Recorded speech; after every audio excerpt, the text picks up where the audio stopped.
These things are things that I'm learning as an adult and I think are important. And as Rita, one of our historians here, says, if we don't tell that story, someone else will tell it for us, or it will be erased. And so that's why I think it's so important to get these stories recorded. Thank you. Regina, as I said, your film benefits from all these fascinating interviews that you had. And one of them, of course, is the Dr. Zoraida Lesser, we say in the Philippines. So she's an amazing woman in her 80s and with a terrific memory. Many of us here, I think, have known or met Filipinos like that. They came here in the 1960s, and they are leaders in their careers, they're achievers. So tell us more about, because I think is she still practicing? She is still practicing. She just turned 87. She still has her home care, critical care practice. She takes care of bedridden patients, and she is on call. So families of her patients can call her at any point in time.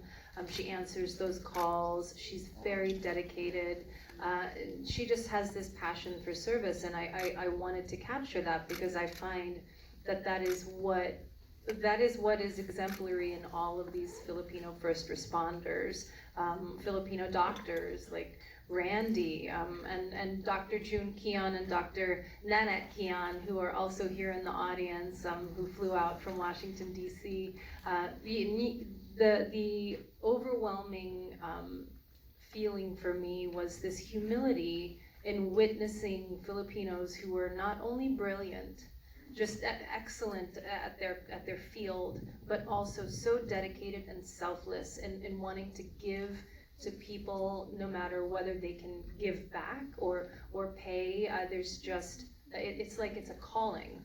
And that's why I truly believe Filipinos, who we are as a people, we are the caregivers of the globe. We just want people to feel comfortable and safe and loved and protected. And I think that lies in the concept of kapwa, of our recognition of each other's shared humanity. I think that's the foundation of who we are. And even if we are born and raised in America, that informs what we do. It informs who I am as a storyteller. It informs Randy and what he does. And it informs all of the doctors that I interviewed and why they are always giving back and why they refuse to retire, even though she's 87 years old and talking about maybe one day I'll have dementia. I mean, people have dementia in their 60s. So she's brilliant. She's smarter than anyone I've ever met.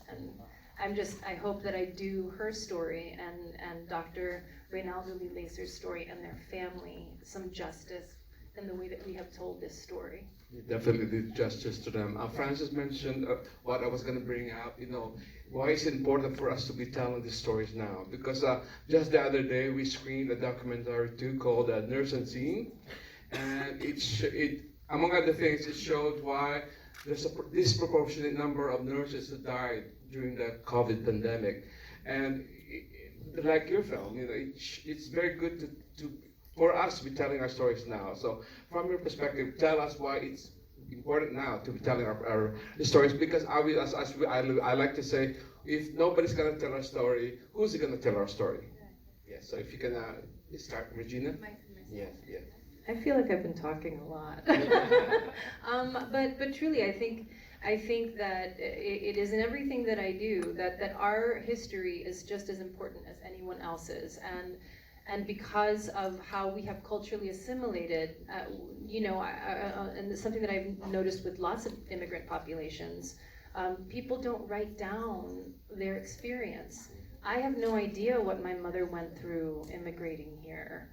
And when I think about it intellectually, I don't think I could actually endure what she endured coming to a new country and being a single mother and working and forging a new path with blind faith that it will work out for the betterment of her child's future. I don't have to do that, and that is because my mother has made that sacrifice for me. But I don't know how she got here. So this film is sort of a way that I am trying to reclaim the immigrant story that was forgotten, because the immigrants are so busy working and so humble that they don't think that story is important. But it is such an integral part of the Filipino-American psyche. I think that that's where we are missing we are so hungry for a connection to Filipino culture, and I think that it lies in the documentation of the immigration story. What they left behind and what they hoped to build really informs who we are and helps us stay connected to our culture and our motherland and our roots. That's why I wanted to make this film.